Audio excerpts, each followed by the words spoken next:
Russia seeks more weaponry for its war in Ukraine, and a North Korean delegation recently traveled to Russia by train to plan for Mr. Kim's visit this month, officials say. Kim Jong-un, the leader of North Korea, plans to travel to Russia this month to meet with President Vladimir Putin to discuss the possibility of supplying Russia with more weaponry for its war in Ukraine and other military cooperation. According to American and Allied officials, in a rare foray from his country, Mr. Kim would travel from Pyongyang, North Korea's capital, probably by armored train, to Vladivostok, on the east coast of Russia, where he would meet with Mr. Putin, the officials said. Mr. Kim could possibly go to Moscow, though that is not certain. Mr. Putin wants Mr. Kim to agree to send Russia artillery shells and anti-tank missiles. And Mr. Kim would like Russia to provide North Korea with advanced technology for satellites and nuclear-powered submarines, the officials said. Mr. Kim is also seeking food aid for his impoverished nation. Both leaders would be on the campus of Far Eastern Federal University in Vladivostok to attend the Eastern Economic Forum, which is scheduled to run September 10 to 13, according to the officials. Mr. Kim also plans to visit Pier 33, where naval ships from Russia's Pacific Fleet dock, they said. North Korea celebrates the anniversary of its founding on September 9. On Wednesday, the White House warned that Mr. Putin and Mr. Kim had exchanged letters discussing a possible arms deal, citing declassified intelligence. A White House spokesman, John F. Kirby, said high-level talks on military cooperation between the two nations were actively advancing. U.S. officials declined to give more details on the state of personal ties between the leaders, who are considered adversaries of the United States. The new information about a planned meeting between them goes far beyond the previous warning. The intelligence relating to the plans has not been declassified or downgraded by the United States, and the officials describing it were not authorized to discuss it. They declined to provide details on how spy agencies had collected the information. While the White House declined to discuss the new intelligence, Adrienne Watson, a National Security Council spokeswoman, acknowledged that the United States expected leader-level diplomatic engagement on the issue of arms sales to take place between Russia and North Korea, officially known as the Democratic People's Republic of Korea. We urge the DPRK to cease its arms negotiations with Russia and abide by the public commitments that Pyongyang has made to not provide or sell arms to Russia, she said in a statement after this story was published.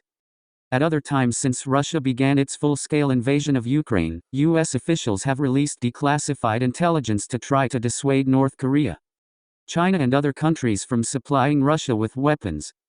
U.S. officials say White House warnings about planned transfers of North Korean artillery shells stopped previous cooperation between Pyongyang and Moscow.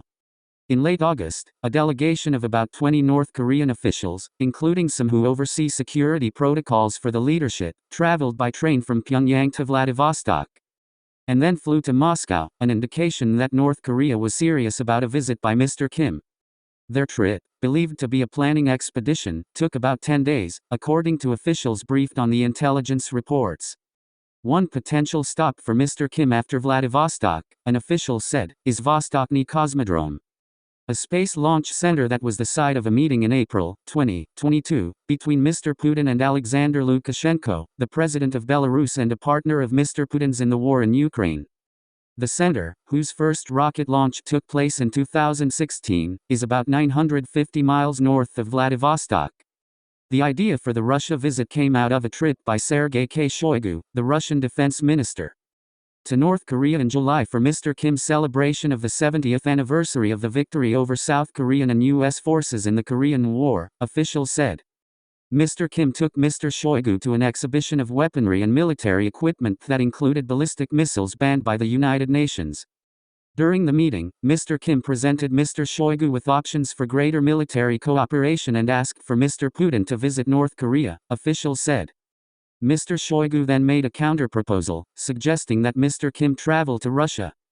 Mr. Shoigu's visit to North Korea was the first by a Russian defense minister since the fracturing of the Soviet Union in 1991. Mr. Shoigu presented Mr. Kim with a letter from Mr. Putin, according to the Korean Central News Agency, or KCNA, the country's state news service. The agency did not indicate that Mr. Kim had explicitly mentioned Ukraine in the conversations, but it said that he had expressed his views on the issues of mutual concern in the struggle to safeguard the sovereignty, development and interests of the two countries from the high-handed and arbitrary practices of the imperialists and to realize international justice and peace. Mr. Putin has characterized his war against Ukraine as one of protecting Russian sovereignty, since in his view Ukraine should be part of the restored Russian Empire. In June, Mr. Kim sent Mr. Putin a message on Russia's National Day in which he pledged to hold hands with the Russian leader and promised that the Russian people would have North Korea's full support and solidarity for their all-out struggle, according to the KCNA. The strengthening of the Russia-North Korea alliance comes at an opportune time for two countries with very few allies and a shared adversary in the United States, said Jean H. Lee, a recent senior fellow on the Koreas at the Wilson Center. It's the resurrection of a traditional alliance that serves the strategic interests of both Putin and Kim. A Chinese delegation led by Li Hongzhong, a member of the Politburo of the Chinese Communist Party, also visited North Korea for its celebration, and Mr. Li handed Mr. Kim a letter from Xi Jinping, China's leader, according to North Korean state media. Mr. Kim often exchanges affectionate and sometimes downright effusive letters with foreign leaders whom he considers allies or potential partners. He and President Donald J. Trump exchanged a series of letters as they prepared for historic face-to-face summits. For the second of those summits, held in February 2019, in Hanoi, Vietnam, Mr. Kim traveled by armored train for 2 days from Pyongyang through China and across its tropical border with Vietnam. Mr. Kim's father, Kim Jong-il, and his grandfather, Kim Il-sung, both preferred to travel by train outside the country. Mr. Kim first visited Russia in 2019, when he arrived in Vladivostok on his armored green train to meet with Mr. Putin. As the train pulled slowly into the station, white-gloved North Korean attendants raced alongside it, frantically wiping down any handholds and other surfaces that Mr. Kim might touch as he disembarked. A beaming Mr. Kim stepped off in a black fedora and long black coat. He was received by an honor guard and brass band. Mr. Kim's bodyguards jogged next to the black limousine that carried him through the city. The United States first warned about cooperation between North Korea and Russia a year ago. Officials, citing declassified U.S. intelligence, said that Russia planned to buy artillery shells for use in Ukraine. In subsequent disclosures, Mr. Kirby said North Korea had shipped munitions to Russia through the Middle East and North Africa. But U.S. officials said that the disclosures had deterred North Korea and that few if any North Korean weapons had made it to the front lines in Ukraine.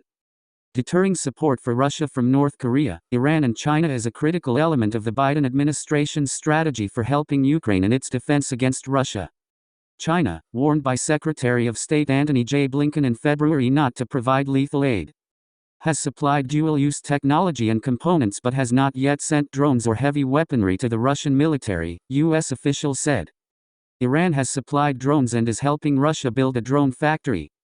But U.S. officials believe their warnings have helped prod Iran to reconsider plans of providing ballistic missiles to Russia, at least so far.